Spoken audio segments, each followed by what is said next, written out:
Openbaring hoofstuk 1. Ons gaan net die eerste 3 verse vanoggend met mekaar saam lees as ons gaan begin met 'n studie uit die boek Openbaring. En as ons 'n studie onderneem uit die boek Openbaring, en dit lyk dalk vir u op enige stadium dat die inligting wat u het vir u ryk is en vir u diepgrondig dalk mag wees, dan sê ek is maar 'n dwerg wat op die skouer van reuse staan in ons kerk met Dominee Ad Olwagen, met Dominee Henny Prinsloo en die wat die woord van die Here voor my bestudeer het en dit vir iemand soos my baie maklik maak om voor te bou op die fondasie wat hulle alreeds gelê het in die bestudering van Jesus se wederkoms en die eindgebeure. En ek bid dat u ook so die vreugde van die Here sal beleef terwyl ons hierdie wonderlike onderwerp bestudeer. Ons lees dan die eerste vers van die boek Openbaring. Die openbaring van Jesus Christus wat God hom gegee het om aan sy diensknegte te toon wat gou moet gebeur en wat hy deur die sending van sy engel aan sy dienskneg Johannes te kenne gegee het, wat getuig het van die woord van God en die getuienis van Jesus Christus, alles wat hy gesien het. Salig is hy wat die woorde van die profesie lees en die wat dit hoor en bewaar wat daarin geskrywe is, want die tyd is naby. Ons lees net tot daar uit die lieflike woord van die Here. U kan net so bly sit, dan bid ons weer 'n oomblik met mekaar saam. Troue Hemelvader, ons aanbid U as die hoë en die verhewe God, die almagtige, die skepper van die hemel en die aarde. U wat trou bly tot in alle ewigheid. Ons besing U lof, want U alleen is waardig, U alleen is die een wat eer en majesteit en roem mag ontvang. Here, want U is hoog en verhewe bo ons. En wonderlike Here Jesus, ons aanbid U vir U gawe wat U vir ons geskenk het, deur U bloed, deur U lewe vir ons te gee. En wonderlike Heilige Gees, dat U ook nou in ons midde werksaam is om ons te oortuig van sonde, geregtigheid en oordeel. Dat U deur U wonderlike instaatstelling ons gedagtes verhelder, ons verligte oë van die verstand gee om U woord te begryp en te verstaan. En mag o Here, U in ons midde verheerlik word.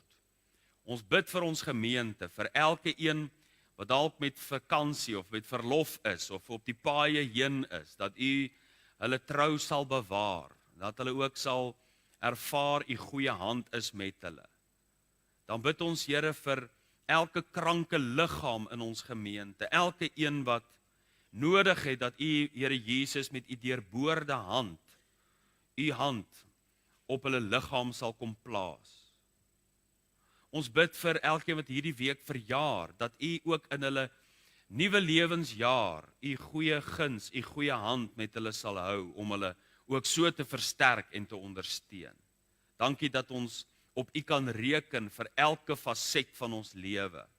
En nou ook wanneer ons hierdie woord vanoggend gaan bestudeer, Hemelse Vader, dat U deur U groote barmhartigheid ook by ons sal kom wees. Ons sal kom leer, meer en meer openbaar van U goeie wil, U raadsplan vir die toekoms. Ons bid dit dan in die naam van ons Here Jesus Christus. Amen. Vriende, ons begin dan met die inleiding van die boek Openbaring en in die eerste plek noem ek vir u die naam van die boek. Die heel eerste woord in die oorspronklike taal, terwyl dit 2 woorde in die Afrikaans is, die Openbaring. In die oorspronklike is dit net 1 woord en dit is apokalipsis. 'n samestelling van twee woorde, apo wat beteken om weg te neem en kalypsis is sluier. Die naam van die boek Openbaring beteken daarom om 'n sluier weg te neem. Dit is soos wanneer die kinders deur die geskenkpapier skeer om by die geskenk in die binnekant uit te kom. Dit is om daardie geskenkpapier weg te neem, om die sluier weg te neem. Die heel eerste woord in hierdie boek sê vir ons dat hierdie boek bedoel is om verstaan te word. Dit is deur God ingegee dat ons kennis kan kry rondom die donker toekoms. Hierdie profetiese woord is dan 'n helder lig wat in die donker toekoms inskyn, waarop ons tog moet ag gee, soos 'n lamp wat in 'n donker plek skyn. Nee, dit is nie 'n geslote boek nie. Anders moes die naam Toebaring gewees het en nie Openbaring nie. Hierdie boek, sê mense, moet nie gelees word nie, want jy sal Bybelstryd kry. Ander sê weens al die simbole en vergelykings en beelde sal jy verlore raak. Maar my vriende, hierdie boek is vir ons ingegee en is bedoel om begryp te word. Aan Daniël is daar gesê in Daniël 12 vers 4 en 9 dat die woorde van sy profesie verseël moet word tot op die einde. Maar aan Johannes is daar gesê in Openbaring 22 vers 10 dat dit nie verseël moet word nie, maar dat dit bekend gemaak moet word, dat dit uitgedra moet word, dit is nie verborge nie. Deuteronomium 29 vers 29 bevestig dit. Die verborge dinge is vir die Here, onse God, maar die geopenbaarde dinge is vir ons en ons kinders, om dit te begryp. Hierdie boek is vir ons, soos 1 Korintiërs 10 vers 11 sê, op wie die eindes van die eeue gekom het. Dit is die relevante dokument wat ons onder oë moet kry na mate ons die dag van die Here Jesus sien naderkom. Met die nodige afhanklikheid van God die Heilige Gees om ons verligte oë te gee dat ons die wonders uit sy wet, soos Psalm 119 vers 18 ons leer, kan raak sien. God het hierdie boek bedoel dat ons kan verstaan wat die Gees van God aan die gemeente wil sê. Daarom, hy wat 'n oor het, laat hom hoor. Maar my vriende, as jy die persoon van hierdie boek mis, want die Bybel sê vir ons, dit is die openbaring van Jesus Christus in die eerste vers.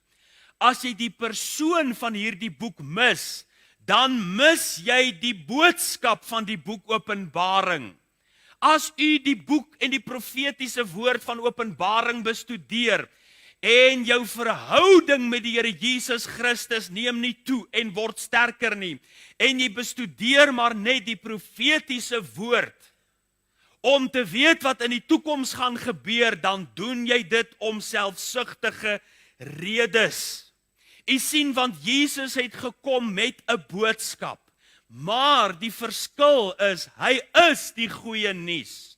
Hy is die een wat ons moet raak sien. Hy is die middelpunt, hy is die fokus, hy is die tema, hy is die blye boodskap.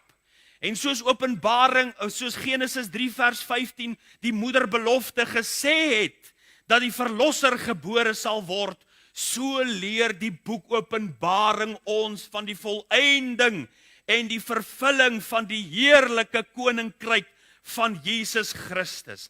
Reg deur die boek is Jesus Christus die tema. In Openbaring 1 vind ons hom as die verheerlikte Christus. In Openbaring 2 en 3 vind ons hom as die hoëpriester wat tussen die gemeentes beweeg en presies weet wat binne die gemeentes aan die gang is. In Openbaring hoofstuk 4 vind ons hom as die middelpunt van aanbidding. Ons vind hom in Openbaring hoofstuk 5 as die leeu uit die stam van Juda. Ons vind hom as die lam van God wat geslag is. In Openbaring 5 sien ons, hy is die waardige een om die boek van die toekoms, die 7 seels te breek. Ons vind dat hy is die regter oor volke en nasies. Wanneer hy in Openbaring 6 tot hoofstuk 18 sy oordeele uitgiet. Ons sien dat hy die waarmaker van die ewigheidsplan met Israel is, terwyl hy 'n nasionale bekering onder hulle teweeg bring en redding vir Israel plaasvind en hulle die getuies van God word. Openbaring 7 vers 4. Ons vind die Here Jesus as die bruidegom wat in die eg verbind word. Openbaring hoofstuk 19 vers 1 tot 10. Ons vind hom as die triomfanklike koning wat terugkeer na hierdie aarde om sy heerlike koninkryk op aarde te vestig. Ons vind hom as die regter op die groot wit troon oordeel, waar hy in geregtigheid oordeel. Ons vind hom as die groot generaal wat kom om in geregtigheid oorlog te voer. Ons vind hom as die boumeester van die nuwe Jerusalem, die hemel en die aarde. Openbaring 21 vers 20. Ons vind hom as die ewige lig in die nuwe Jerusalem. Openbaring 21 vers 23, hoofstuk 22 vers 5. As jy Jesus het, dan het jy die lewe. Hy is die middelpunt in die boek Openbaring ook. En sonder ware kennis van hom kan jy eintlik nie die boodskap van Openbaring verstaan nie.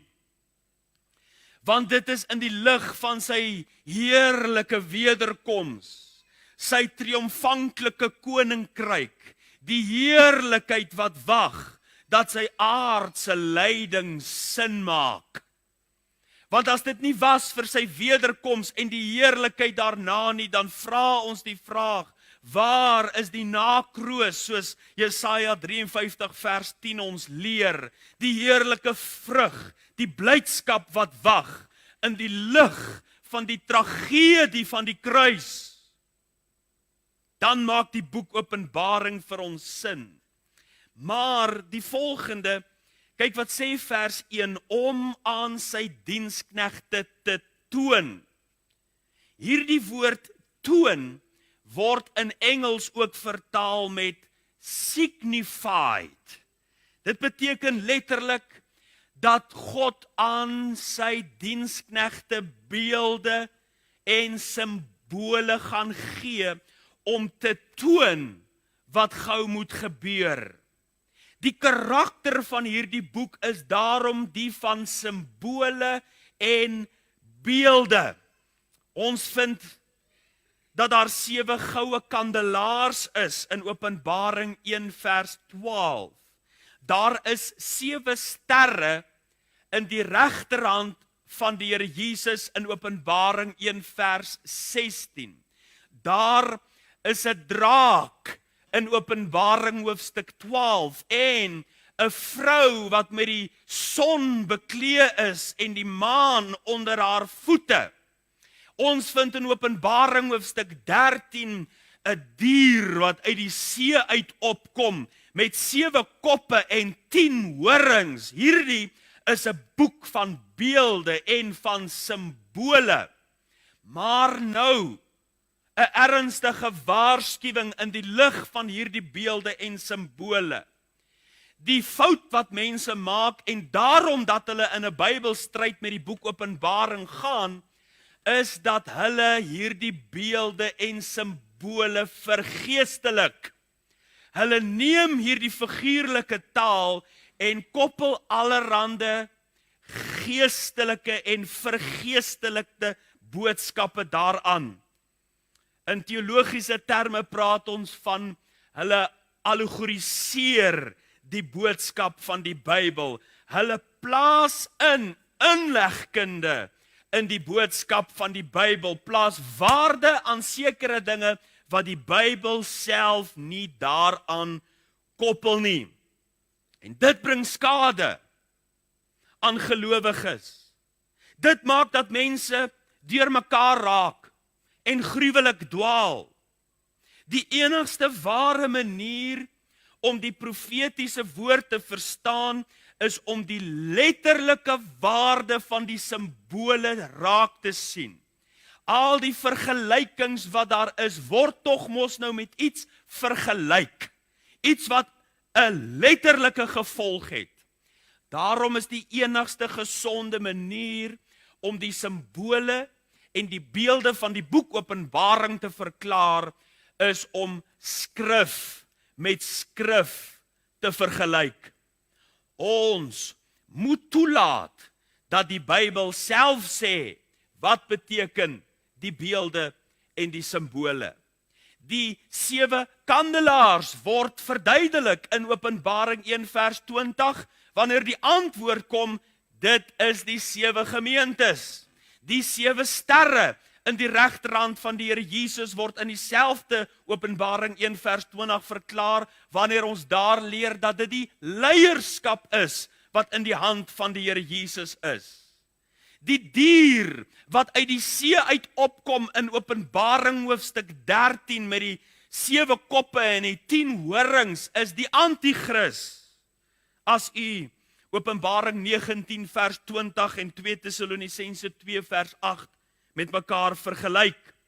Die vrou is die vrou wat met die son bekleed is, met die maan onder haar voete, is die volk Israel.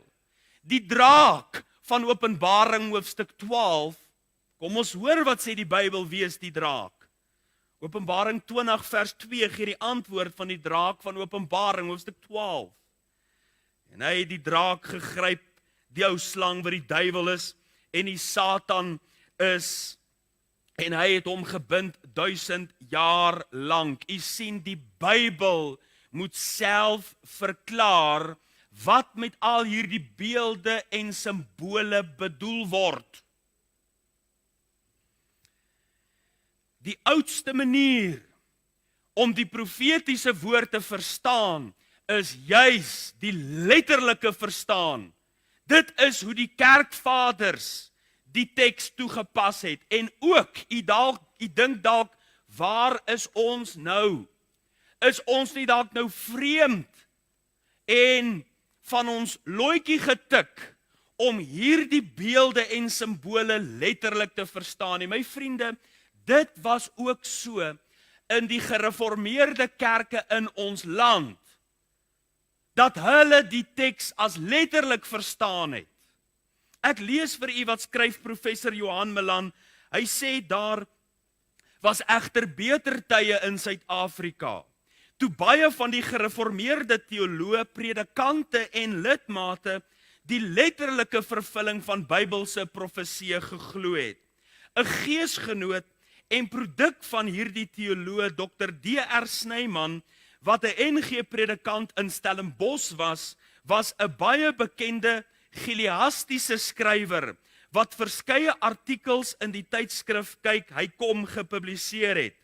Op aandrang van die publiek is hierdie artikels later in 'n boek saamgevat en die Christelike Uitgewersmaatskappy het dit uitgegee onder die titel Die komende Christus en die komende krisis. Hierin word die tekens van die tye, die herstel van Israel, die wegraping, die verskyning van die antichrist en die 1000-jarige vrederyk na die wederkoms van Christus beskryf. In die voorwoord van sy boek skryf Dr. Snyman: ons dink met dankbaarheid terug aan die ondersoek van die profeseë deur manne soos wyle professor N.J. Hofmeyer, Dominee GWA van der Lingen, Dominee S.J. de Tooy, Professor C.F.J. Miller en Prof. J.I. Maree. Laasgenoemde het om in sy later jare in besonder op die bestudering van profesie toegelê.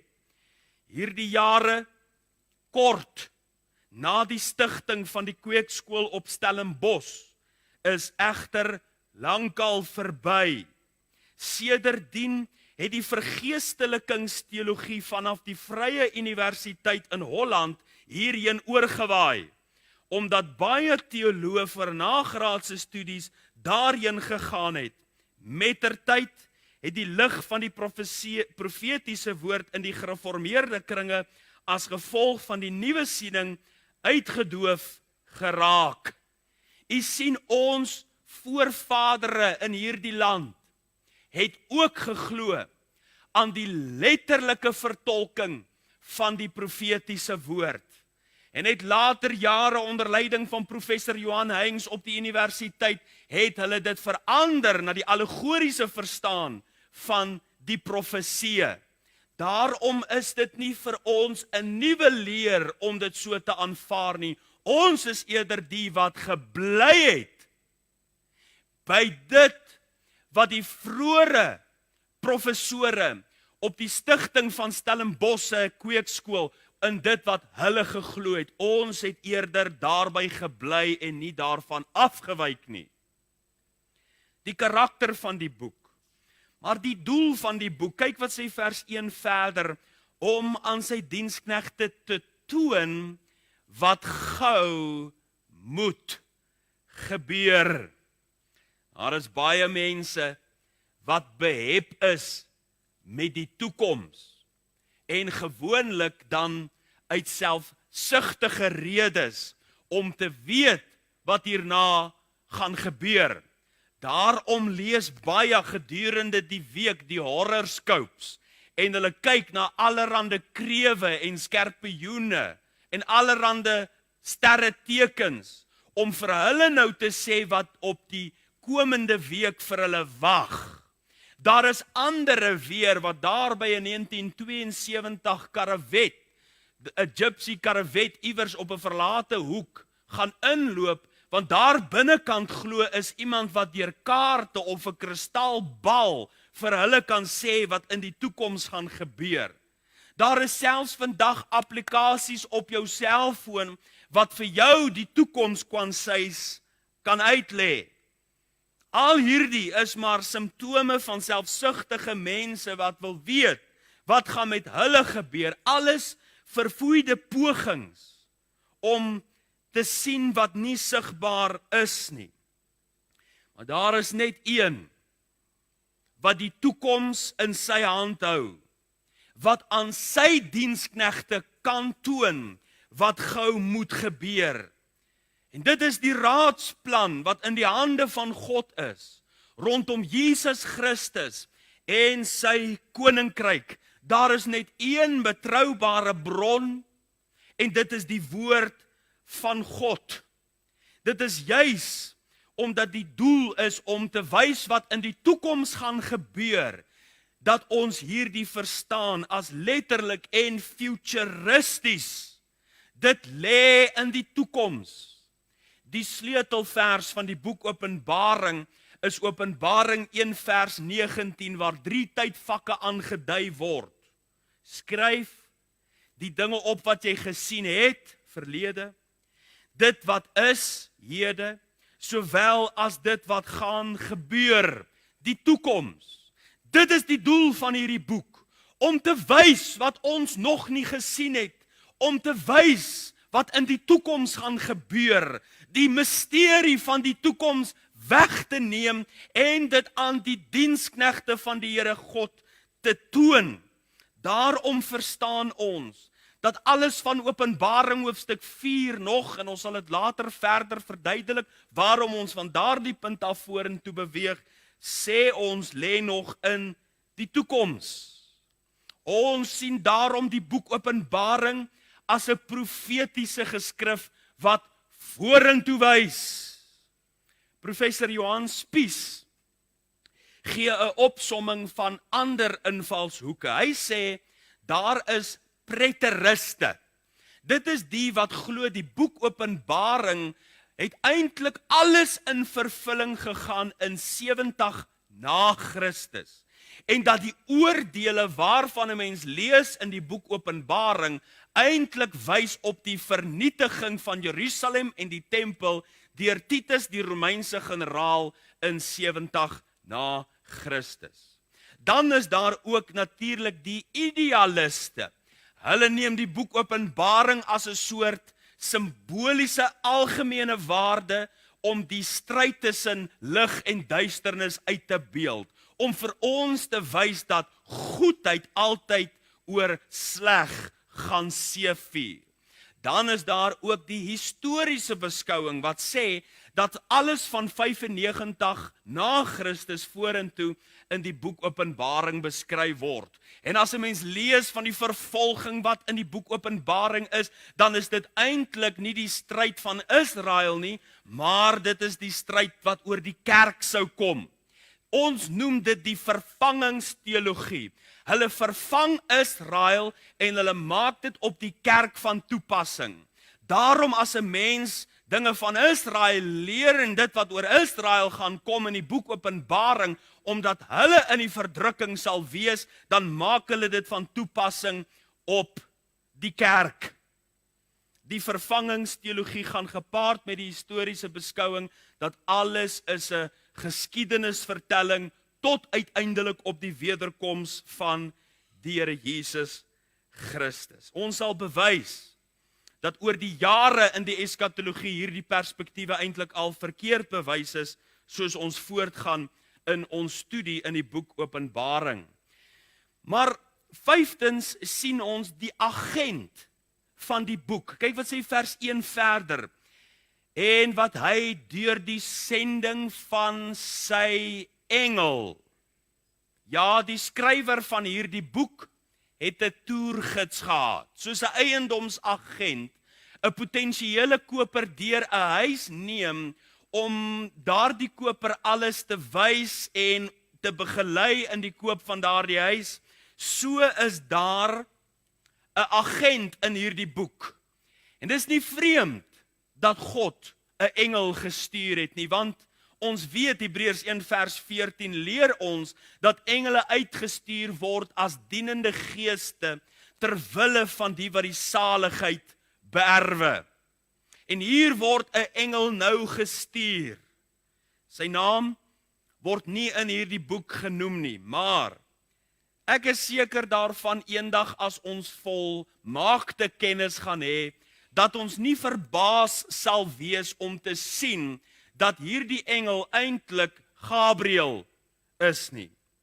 Want as ons die Bybel bestudeer skrif met skrif, dan sien ons dit was die engel Gabriël in Daniël hoofstuk 8 wat verskyn het aan Daniël om aan hom die profesie rondom die skaap en die harige bokram te gee. Dit is Gabriël wat weer aan Daniël verskyn het in Daniël hoofstuk 9 en daarvan in vers 21 tot 27 aan hom die verborgenheid te openbaar van die 70 7-talle. Daarom lees ons dan ook van hierdie engel in Daniël 10 vers 14. Ek het dan gekom om jou inligting te gee oor wat jou volk aan die einde van die dae te beurt sal val, want dit sien nog op die verre toekoms. Ek sal nie verbaas wees as hierdie engel Gabriël is nie, want dit was Gabriël wat by Maria verskyn het om Israel se verlosser se geboorte aan te kondig. Dit was Gabriël wat in die verre toekoms aan Daniël die profesie geopenbaar het. Hy was daar toe Jesus sy eerste keer na die aarde toe gekom het. Daarom maak dit vir my sin dat hy ook die een is wat Johannes begelei in die vervulling van die 70ste week van Daniël, die groot verdrukking. Daarom maak dit vir my sin dat hy die een is wat daar was met die wederkomsopenbaring, die agent wat uitgestuur word. En hoor, hierdie engel getuig self in Openbaring 22 vers 9, wanneer hy sê, toe Johannes voor hom neerval, toe sê hy, nee, ek is 'n medediensknegt van jou en die profete, wat vir my sê, dat hierdie engel moes al diensbaar gewees het aan die profete in die verlede, daarom maak dit vir my sin, dat dit die engel Gabriël moes wees, want hy was diensbaar, hy was die een wat moeg en uitgeput by Daniël aangekom het, hy het reeds sy diens al bewys. Hy is hierdie een wat gemoeid is met die volk Israel en die toekomsgebeure daaromtrent. Nie net is hierdie engel gestuur nie, maar in die boek Openbaring leer jy meer van engele as enige ander boek in die Bybel. 46 verwysings na engele, meer as dubbeld as in enige ander boek van die Bybel, waar ons sien hierdie onsienlike rol wat engele speel. Dat hulle betrokke is by die stryd tussen lig en duisternis, soos Daniël 10 vers 13 ons leer. Die Here Jesus sê in Openbaring 22 vers 16, ek, Jesus, het my engel gestuur om hierdie dinge aan julle voor die gemeentes te betuig, die agent, maar dan die skrywer aan sy diensknegt Johannes, sê vers 1, 3 keer in die eerste hoofstuk getuig en identifiseer Johannes hom as die skrywer. In vers 1, vers 4, sowel as vers 9, openbaar hy homself as die skrywer. Later bevestig hy in Openbaring 22 vers 8, dat hy hierdie dinge gesien en gehoor het. Hy vertel vir ons, dat hy dit neergeskryf het in opdrag van die Here Jesus, in Openbaring 1 vers 11 en vers 19. Selfs die kerkvaders, Justinus die martelaar, Irenaeus wat 'n student was van Polycarpus, en Polycarpus wat 'n student was van Johannes, wat die boek geskryf het, Mileto van Sardes en Clement van Alexandrië, al die vroeë kerkvaders huldig Johannes as die skrywer, Jesus se disipel, die skrywer van die boek Openbaring. Dit is hierdie Johannes wat 4 ander boeke ook geskryf het, die evangelie van Johannes, 1, 2 en 3 Johannes. Hy is die apostel van liefde, die jongste van Jesus se disipels. Dit is hy, Boanerges, seun van die donder, wat verander is in Johannes, die apostel van liefde. Dit is hy wat daar was, toe hy teen die bors van die Here Jesus Christus gelê het, in Johannes 13 vers 23. Dit is hy wat daar was op die berg van verheerliking, Matteus 17. Dit is hy wat die ou manne, die ander disipels, weggehardloop het, om eerste by die leë graf te kom, Johannes 20 vers 4. Hy was die jongste disipel, maar ook die lang lewende van die apostels. En as 'n bejaarde man in sy vroeë 90er jare, bevind hy hom nou op die eiland Patmos, Openbaring 1 vers 9. 'n eiland aan die Weskus van Turkye, of soos die Bybel dit uitdruk, Asië, Klein Asië. Hy is verban deur keiser Domitianus. En dit was in daardie tyd die gebruik om politieke gevangenskap of politieke misdadigers na eilande te verban, sodat hulle invloed ingeperk kon word. En net die feit dat ons weet hy is 'n banneling daar, sê vir ons, in die lig van hulle politieke omstandighede, dat hy 'n politieke gevangene was, dat hy Jesus se koninkryk verkondig het, en dat hulle hom daarom uitgeban het as 'n misdadiger, dat hy 'n kragtige getuie vir Jesus was, Handelinge 1 vers 8, dat hy Jesus se koninkryk verkondig het. Hy sê self in Openbaring 1 vers 9, terwille van die woord van God en om die getuienis van Jesus Christus is hy op die eiland Patmos. Nou, u sien hier begin dit nou alreeds belangrik raak om die verkeerde invalshoeke. Byvoorbeeld die preteriste wat glo dat die boek Openbaring alles in vervulling gegaan het in 70 na Christus. En hoekom dit alreeds verkeerd is. U sien, hulle probeer nou die datering van die skryf van die boek Openbaring natuurlik vroeg maak. Want hulle sê dit het in vervulling gegaan in 70 na Christus en dit moet gou gebeur, dit lê in die toekoms, so hulle moet die datering van hierdie boek nou natuurlik voor 70 na Christus plaas. Omdat hulle dan probeer sê, dit wys op die verwoesting van Jerusalem. Maar die oorgrote meerderheid van die kerkvaders dateer die skryf van hierdie boek in die regeringstyd van Domitianus 81 tot 96 na Christus.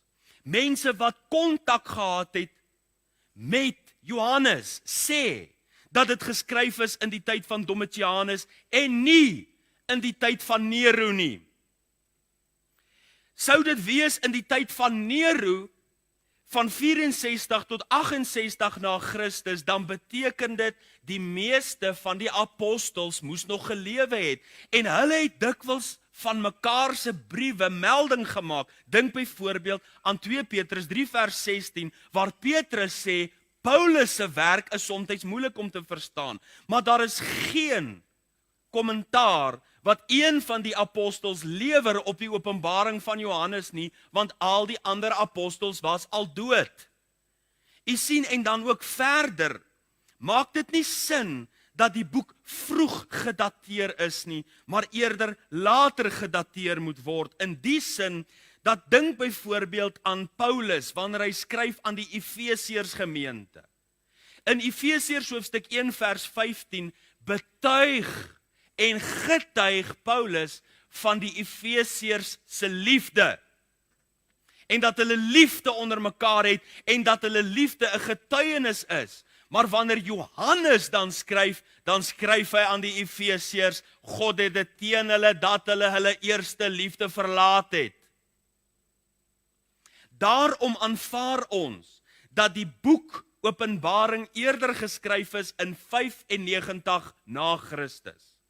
En die preteriste nie reg kan wees om te sê, dit wys op die verwoesting van Jerusalem nie, want die kerkvaders en die interne bewyse van die Bybel wys vir ons op 'n later datering, dat dit eerder was in die tyd van Domitianus. Die kerkvaders sê, dit was in die tyd van Domitianus, dat hy hier op die eiland Patmos verban was. Nero het nie Christene verban nie. Hy het hulle verbrand. Hy het hulle doodgemaak. Domitianus het Johannes verban na die eiland Patmos. Dit wys vir ons dat Johannes dit later as 70 na Christus moes skryf. Hy het dit geskryf in 95 na Christus. Maar dan die aard van die boek. Kyk wat sê vers 2.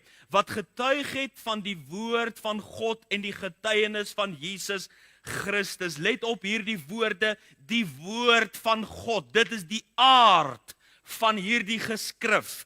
Dit is God se woord. Nee, Johannes het nie sonsteek gehad of gehallusineer toe hierdie beelde en gesigte sien nie.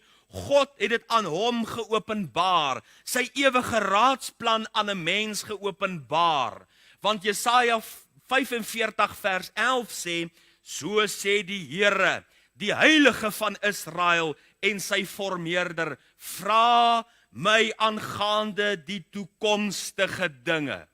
En dan 'n hoofstuk verder in Jesaja 46 vers 9 tot 10, dink aan die dinge wat tevore was, van ouds af, dat ek God is, en daar is geen ander nie, ek is God, en daar is niemand soos ek nie, wat van die begin af verkondig die einde, en van die voortyd af wat nog nie gebeur het nie, wat sê, my raad sal bestaan, en al wat my behaag sal ek doen. God is die enigste een wat die toekoms kan uitlê en dit openbaar. Die Bybel leer vir ons dat daar 353 profeseë is net oor Jesus Christus se eerste koms na hierdie aarde. En iemand, die wiskundiges het bereken dat die kans vir iemand om die lotto te wen is 1 in 10 tot of 1 teen 13.983.816. Jou kans om die lotto te wen is nagenoeg 1 teen 14 miljoen. Maar Peter W. Stoner en Robert C. Newman het 'n boek geskryf, Science Speaks, en in hierdie boek het hulle die kans bereken dat net 8, onthou daar's 353, net 8 in Christus waar sou word, en hulle het dit bereken teen 1 teen 1 in 10 tot die mag 17. Dit beteken dis 1 in 'n enetjie met 17 of 18 nulle dan daarna. Dit is net asemrowend om te sien hoe die profetiese woord van God alles waar kom en waar word. Jesaja het geprofeteer oor sy maagdelike geboorte in Jesaja 7 vers 14 en 700 jaar daarna in Matteus 1 vers 23 het dit net so waar geword. Micha profeteer oor sy geboorteplek in Micha 5 vers 1 en dit het net so gebeur dat dit in Bethlehem sal wees. Moses het geprofeteer 1400 jaar van tevore van dat Jesus gebore is, dat hy uit die stam van Juda gebore sal word en dit het net so gebeur. Hy het dit gesê in Genesis 49 vers 10. Jeremia het geprofeteer dat hy uit die geslag van Dawid gebore sal word in Jeremia 23 vers 5 en dit het net so gebeur. Dink nou aan al die profeseë nog rondom sy dood en hoe dit alles in vervulling gegaan het. My broeders en susters, as die Here Jesus as God dit waar gemaak het oor die Here Jesus met betrekking tot sy eerste koms en dat al 353 profeseë waar geword het, dan sal elke laaste een rondom sy wederkoms ook in vervulling gaan, want die aard van hierdie boek is dit is God se woord, dis 'n betroubare woord en werd om ten volle aangeneem te word, omdat dit God is wat dit gesê het. Elke laaste woord, hierdie boek is die geïnspireerde woord van God. Dit is ook die laaste geïnspireerde woord in die heilige kanon. En niemand moet daarby voeg of wegneem nie. Openbaring 22 vers 19. Die betroubaarheid van God se woord is die betroubaarheid van God self. Die belofte van die boek, kyk wat sê vers 3. Salig is hy wat die woorde van die profesie lees en die wat dit hoor en bewaar wat daarin geskrywe is. Daar word gepraat van lees, hoor en bewaar. Dit was nie almal se deel in die antieke tyd om te kon lees nie. Daarom is dit ook voorgelees, verkondig en verklaar. En die hoorders en die lesers van hierdie boek word salig genoem. En dan ook die woord bewaar, wat tweeledig kan dui, soos die psalmes sê in Psalm 119 vers 11, ek het u woord in my hart bewaar, sodat ek teen u nie sal sondig nie. Om die boek Openbaring in jou hart te bewaar, die profetiese geskrifte, om jou wederkoms gereed te kry, sodat jy teen God nie sal sondig nie. Maar tweeledig sê ek, nie net in jou hart bewaar nie, maar dit was nodig dat hierdie dokumente bewaar moes word deur die geskiedenis heen. En salig is die een wat seker gemaak het dat ek en u vandag die boek Openbaring kan lees. Mense wat hulle lewe gegee het vir die behoud van die manuskripte oor die eeue heen, salig is hulle, uitermate geseën, omdat hulle hierdie woorde vir ons bewaar het. Johannes wat dit ten boek gestel het, soos die opdrag gekom het in Openbaring 1 vers 11, en hoe die manuskripte bewaar is oor die eeue.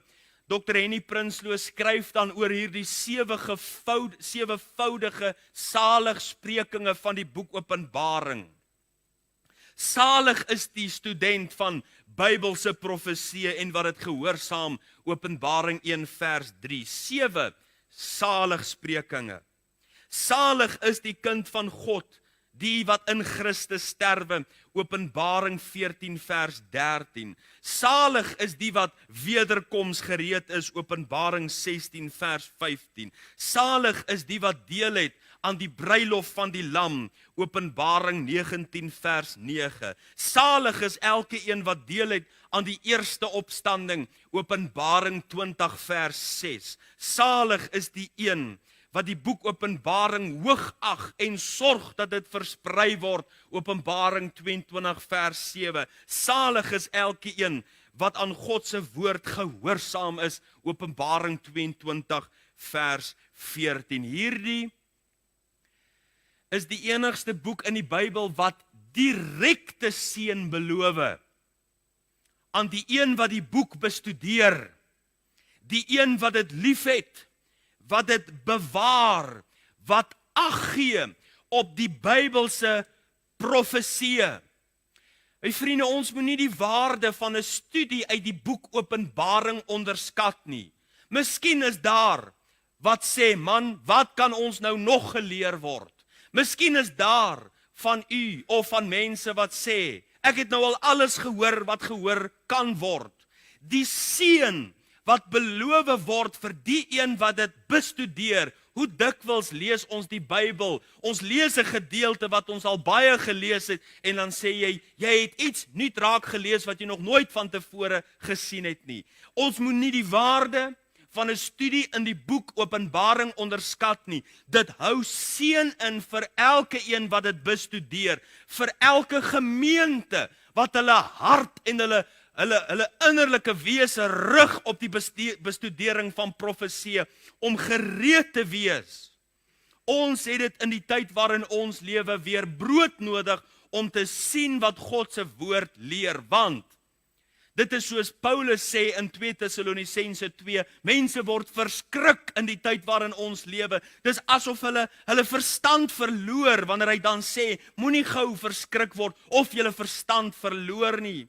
Dis nodig dat ons weer anker in die profetiese woord van God.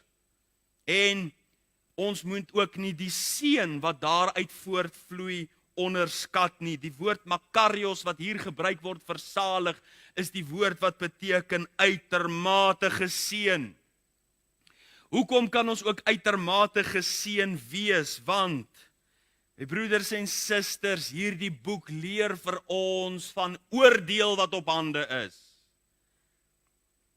Maar God wil sy wonderlike seën en genade oor ons gebied, om soos 1 Tessalonisense 1 vers 10 dit leer, om die toekomstige toorn te ontvlug. Seën van God, vir die wat dit nie net lees nie, maar wat dit toepas in hulle lewe, en hulle dan skik om God te ontmoet. Maar die laaste wat ek vir u wil noem, in die 9de plek, die motief van die boek.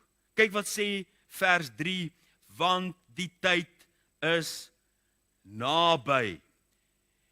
Die voorafgaande woorde wys ons juis op die seën wat hierdie boek inhou.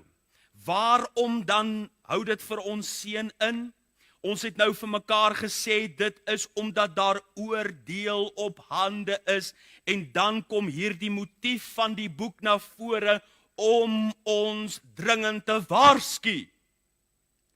Te waarsku, want die tyd is naby. God wil nie sy oordeel oor die mens gebied nie. Die Bybel leer vir ons, God het geen behaag in die dood van die goddelose nie, maar daarin dat hy hom bekeer en lewe. Dit is die hart van God. Hy wil mense red. Hy wil mense nie onder sy oordeel hê nie. maar dan die dringende waarskuwing dat die oordeel op hande is. Handelinge 13 17 vers 30 en 31 sê vir ons, God het dan die tye van die onkunde oorgesien en verkondig nou aan al die mense oral dat hulle moet bekeer, omdat hy 'n dag bepaal het waarop hy die wêreld in geregtigheid sal oordeel deur 'n man wat hy aangestel het, en hy het hiervan sekerheid gegee deur hom uit die dode op te wek. Daar is 'n dag bepaal waarop hy die wêreld in geregtigheid gaan oordeel, en dit wat ons lees in die boek Openbaring kom. Die tyd is naby in die lig, my vriende, van die kortstondigheid van ons lewe.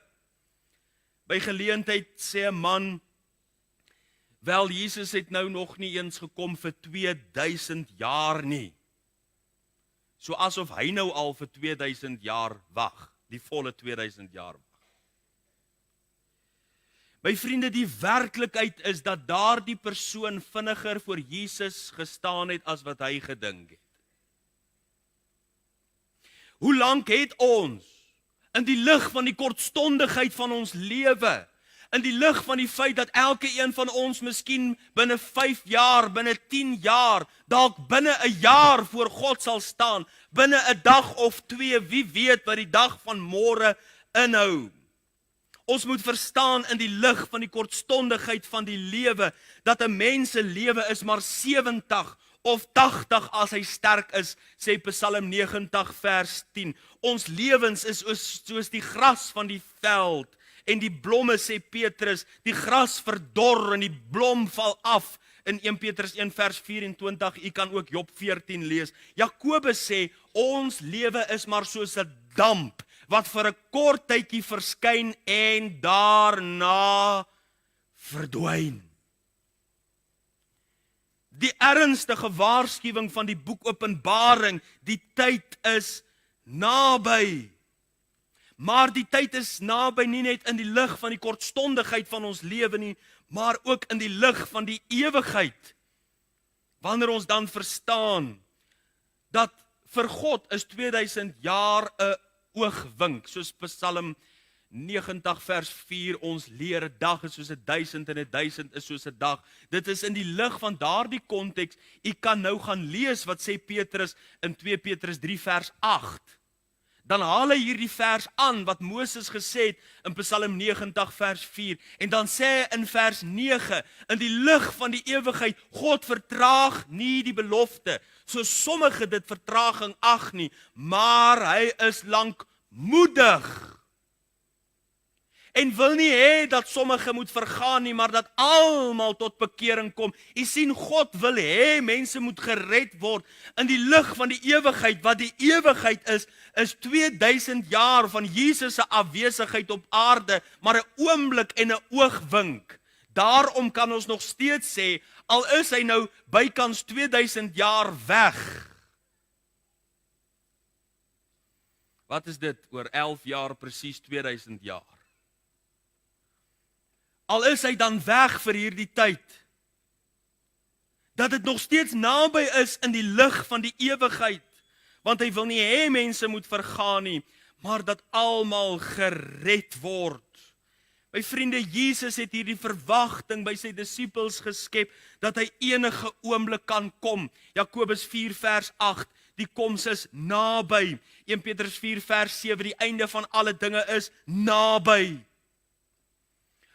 En nog steeds sal dit wees, al is God so lankmoedig, al gee hy soveel kanse, nog steeds gaan daar mense wees wat onkant betrap word. In die lig van die langmoedigheid van die God, in die lig van die pleidooie van God, wat mense uitnooi en roep tot bekering en waarsku, en vir 2000 jaar dan nou al 'n kans gee, dat die mens hom tot God moet bekeer, nog steeds in die lig van sy langmoedigheid, gaan mense onkant betrap word, en nie gereed wees as die basuin geskal gehoor word nie, wat sal agterbly en nie saamgaan nie, omdat hulle ore toegestop het vir die profetiese woord van God, alhoewel God se liefde so groot was om hulle vooraf te waarsku en te sê hulle moet enige tyd reg wees, nog steeds sal hulle agterbly, omdat hulle saak met God nie reg gemaak het nie, gesê dalk ag nee wat, ek het nog baie kans, nog baie tyd.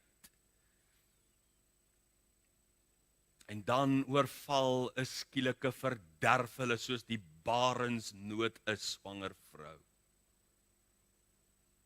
Hoe tragies sal dit nie wees as EG Kerk lidmate agter sal bly, terwyl hulle in hierdie kerk gehoor het, die koms van die Here Jesus is op hande, en hulle het nog steeds hulle saak met God nie reggemaak nie. O, dit is die motief van die boek Openbaring, dat mense hulle saak met God sal regmaak. Wil u nie in die begin van hierdie studie die fokus van hierdie boek raak sien? Die middelpunt, Jesus, wat in hierdie boek die mens uitnooi, kom na my toe. Moenie dat die kans by jou verbygaan nie. Kom na my toe. Wil jy nie die roepstem van Jesus hoor in die bladsye van die Bybel, in die verkondiging van God se woord? Kom, almal wat dors het. Hoor hoe Jesus jou roep in die profetiese woord uit liefde, omdat hy jou wil red. Amen. Hemelse Vader, baie dankie dat ons die kans het om met hierdie boek en 'n studie van hierdie boek te begin. En die eerste 3 verse alreeds vir ons soveel inligting gee, dis baie om te prosesseer, deur te werk. Maar ek wil bid dat u die naprediker van u woord sal wees, en dat die sentrale boodskap van Christus tog in mense se hart weerklank sal vind.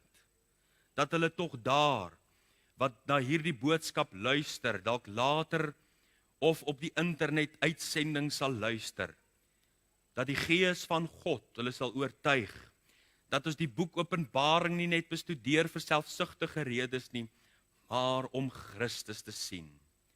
Ek bid dit vir elke een wat hier is, wat sê, Here, maak my skoon, was my met die bloed van Jesus, dat dit nie net vir my inligting sal wees nie, maar dat ek my lewe sal regmaak met God. O, die blye uitnodiging van Christus, die goeie nuus, dat ons nie verlore hoef te gaan nie, maar die ewige lewe in Christus kan hê. Ons bid dit in Jesus naam.